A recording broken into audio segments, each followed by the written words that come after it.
បងសុភាពបុរសថ្ងៃនេះខ្ញុំមានរឿងសម្ងាត់មកចែករំលែក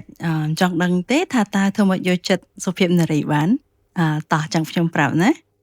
សូមស្វាគមន៍សាជាថ្មីមកកាន់ Channel ទស្សនៈម៉ាក់ម្នាក់ឬ Mothering with Us ថ្ងៃនេះខ្ញុំលើកយកប្រធានបទរឿងសាមញ្ញៗទាំង10ដែលអាចយកចិត្តសុភាពនារីបាន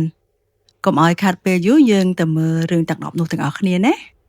ទី1ស្ដាប់ដោយយកចិត្តកុំស្ដាប់ដើម្បីទៅដោះស្រាយបញ្ហានិយាយទៅនៅតែត្រឡប់មកកាន់ការស្ដាប់វិញដដែលក្នុងប្រធានបទដែលតាក់ទងទៅនឹងទំនាក់ទំនងស្នេហាភាគច្រើនគឺជា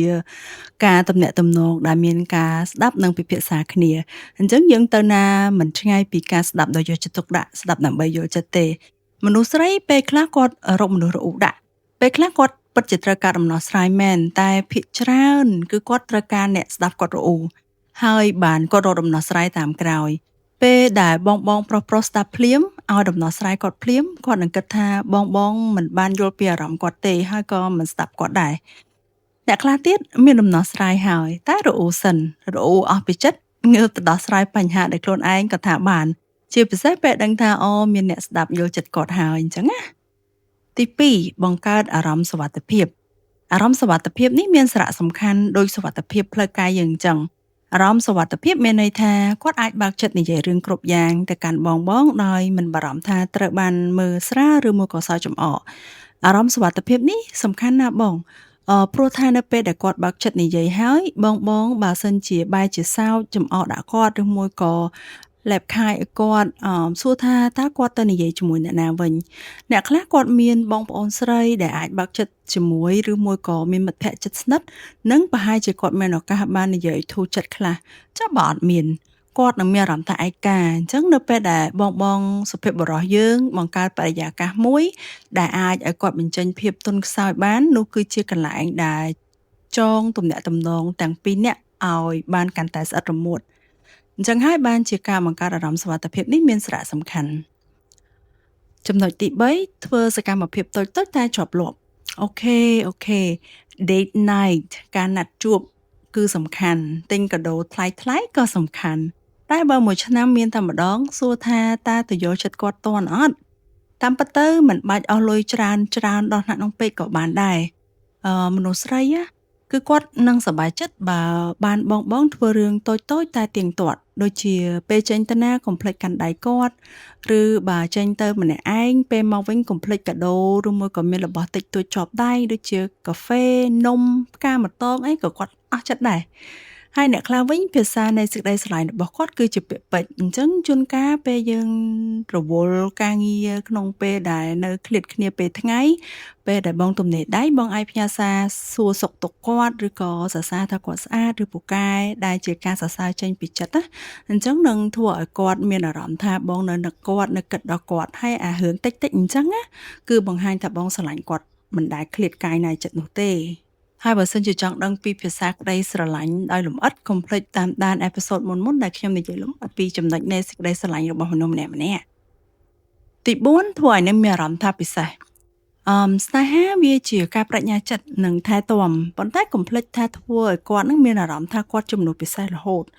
ហើយបងនៅតែត្រូវការគាត់អញ្ចឹងណាព្រោះពេលខ្លះយើងអាចនឹងសាបរលាបដូចថាពេលតាមស្រឡាញ់គាត់ដំបូងផ្ញើសារសួរសុខទុក្ខគាត់ធ្វើឲ្យគាត់មានអារម្មណ៍ពិសេសរាល់ថ្ងៃស្រាប់តែបានជាសង្សារហើយឬមួយបានជាប្តីប្រពន្ធហើយបាត់ភាពផ្អែមល្ហែមទាំងអស់លីងអញ្ចឹងគាត់លែងមានអារម្មណ៍ថាពិសេសតែដែរគាត់គ្រាន់តែជាស្ត្រីមេផ្ទះម្នាក់ឬមួយក៏ជាប្រពន្ធម្នាក់តែគាត់អត់មានអារម្មណ៍ពិសេសដូចកាលពីពេលនៅដែលកំពុងតែតាមស្រឡាញ់គាត់ណាសរសើរគាត់ដោយស្មោះថាអូថ្ងៃនេះអូនស្អាតណាស់ឬមួយក៏អូបងពិតជាមានមោទនភាពណាស់អីអញ្ចឹងពេលខ្លះគឺធ្វើឲ្យគាត់មានអារម្មណ៍ល្អពេញមួយថ្ងៃនិយាយទៅគឺកុំឈប់ញ៉ែប្រពន្ធយើងកុំឈប់ញ៉ែសង្សារយើងទោះបីជារៀបការទោះបីជានៅក្នុងទំនាក់ទំនងស្នេហាប្រហែលឆ្នាំហើយក៏ដោយគាត់មានអារម្មណ៍ថាខ្លួនឯងនៅតែស្អាតនៅតែ sexy នៅតែក្មេងគាត់នឹងសប្បាយចិត្តមិនខានទេហើយការធ្វើបែបនេះគឺជាការជួយរក្សាភ្លើងស្នេហ៍ឲ្យនៅតែមានទី5ចូលរួមចែករំលែកបន្ទុកផ្លូវចិត្តដែលភាសាអង់គ្លេសយើងហៅថា mental load កុំត្រឹមតែជួយធ្វើកិច្ចការនៅពេលដែលគាត់ស្នើសុំឲ្យជួយបងគួរដូចផ្ដើមគិតគូរនិងរៀបចំផែនការផ្សេងជាមួយគាត់ដូចជាការគិតមើលពីមុខម្ហូបប្រចាំថ្ងៃពេលខ្លះអាចជួយគិតថាអូល្ងាចនឹងគួរញ៉ាំអីអញ្ចឹងវាជួយដោះបន្ទុកការគិតរបស់គាត់ណាឬមួយក៏ ការណាត់ជួបរបស់កូននៅសាលាឬមួយក៏ការណាត់ជួបចាក់វ៉ាក់សាំងរបស់កូនឬក៏រៀបចំផែនការដើរលេងអីផ្សេងៗជាដើមហ្នឹងព្រោះការធ្វើបែបនេះគឺបង្ហាញថាបងពិតជាដៃគូជីវិតមែនមិនមែនប្រកាសគ្រាន់តែជាអ្នកជួយទេខ្ញុំដឹងបងប្រុសខ្លះគាត់គិតថាបើចង់បានអីមិនប្រាប់មិនមែនគ្រូទាយទេមិនអាចដឹងមុនថាចង់បានអីទេយល់ចំណុចហ្នឹងខ្ញុំយល់ប៉ុន្តែឥឡូវបើបងត្រឡប់មកគិតវិញថាបើគាត់ត្រូវប្រាប់បងគ្រប់ជំហានសុំបងគ្រប់ពេលគាត់ក៏ហត់ដូចគ្នាដែរមិនអញ្ចឹងហ៎បងជាដៃគូហ៎បងជាប្តីបងជាមិត្តប្រុសដ៏ល្អអញ្ចឹងបងធ្វើជាអ្នកចាស់ទុំជាងបន្តិចទៅជួយគិតជួយរៀបគម្រោងដោយស្ម័គ្រចិត្តណាអញ្ចឹងនឹងជួយឲ្យគាត់បានសម្រាកច្រើនពីបន្ទុកផ្លូវចិត្តឲ្យគាត់បានសម្រាកពី mental load របស់គាត់ណាទី6គាំទ្រភាពឯករាជ្យរបស់គាត់មានមិត្តភ័ក្តិការងារការរកស៊ីឬក៏ចំណង់ចំណូលចិត្តផ្ទាល់ខ្លួនរបស់គាត់ហើយបងប្រុសយើងអាចលើកទឹកចិត្តឲ្យគាត់ចំណាយពេលជាមួយរឿងនោះហើយកុំគិតថានៅពេលដែលគាត់ធ្វើអញ្ចឹងគាត់លែងស្រឡាញ់បងណាព្រោះថាទំនាក់ទំនងដែលរឹងមាំកើតចេញពីមនុស្សពីរនាក់ដែលពេញលក្ខណៈជាខ្លួនឯងមករស់នៅជាមួយគ្នាមិនមែនជាការរលាយចូលគ្នារហូតបាត់បង់ភាពជាខ្លួនឯងនោះទេអញ្ចឹងគួរតែគាំទ្រភាពឯករាជ្យរបស់គាត់ឲ្យគាត់ធ្វើជាខ្លួនឯងឲ្យបានច្រើនទោះជាគាត់មានតួនាទីជាប្រពន្ធជាសង្សារឬក៏ជាម៉ាក់ក៏គួរលើកទឹកចិត្តឲ្យគាត់មានពេលធ្វើជាខ្លួនឯងផងដែរទី7ការបង្ហាញភាពទន់ខ្សោយគឺជាភាពខ្លាំងខ្ញុំដឹងថាបរិបទភាគច្រើនមិនថាក្នុងសង្គមខ្មែរយើងឬមួយក៏សង្គមណាទេភាគច្រើនគឺត្រូវបានគេបង្រៀនឲ្យរឹងមាំប៉ុន្តែការដែលបងហ៊ានបើកចិត្តចែករំលែកក្តីកង្វល់ឬមួយក៏ភាពភ័យខ្លាចរបស់បងក៏អាចជាការបង្កើតនៅទំនុកចិត្តដ៏ជ្រាលជ្រៅដែរវាធ្វើឲ្យគាត់មានអារម្មណ៍ថាបងជឿជាក់លើគាត់ហើយក៏នឹងហ៊ានបើកចិត្តជាមួយបងដូចគ្នាទី8ខ្លាចជាអ្នកគ្រប់គ្រងលេខ1របស់គាត់ become her cheerleader ពិភពខាងក្រៅអាចនឹងខកខើគ្រប់គ្រាន់ហើយក្នុងនាមជាដៃគូជីវិតបងគួរតែជាកម្លាំងចិត្តដ៏ធំជាងគេរបស់គាត់បងអាចចូលរួមអបអរសាទរជោគជ័យរបស់គាត់ផ្ដល់កម្លាំងចិត្តពេលគាត់បាក់ទឹកចិត្តនិងនៅក្បែរគាត់ពេលគាត់បរាជ័យ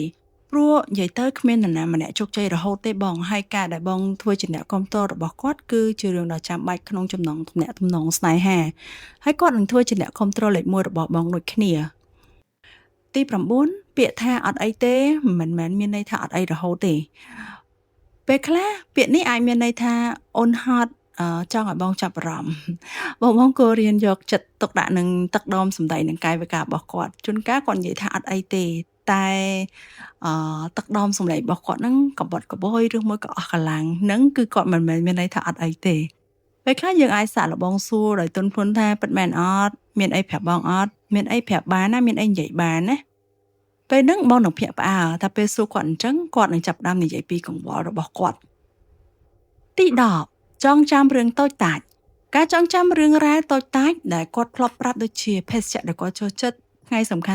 ន់ក៏ពិតគឺជាការបង្ហាញមួយថាបងយកចិត្តទុកដាក់លើចំណុចតូចតាចរបស់គាត់លើចំណុចនៃជីវិតរបស់គាត់ហើយវាក៏ជាការប្រាប់ដោយប្រយោលថាអ្វីដែលសំខាន់ចំពោះអូនក៏សំខាន់ចំពោះបងដូចគ្នាអូខេអញ្ចឹងនេះគឺជាចំណុចទាំង10ខ្លីៗហើយតើបងគិតថាបងអាចធ្វើបានប៉ុន្មានចំណុចដែរកុំភ្លេចប្រាប់ក្នុង comment ផងណាហើយបងសុភនារីខ្ញុំនិយាយអញ្ចឹងត្រូវប៉ុន្មាន%ដែរជួយប្រាប់ផងខ្ញុំមានភ្លេចចំណុចណាអត់ជួយឲ្យជាកម្លាំងចិត្តដោយចុច like និង subscribe ម្នាក់មួយផងអរគុណជម្រាបលាបាយបាយ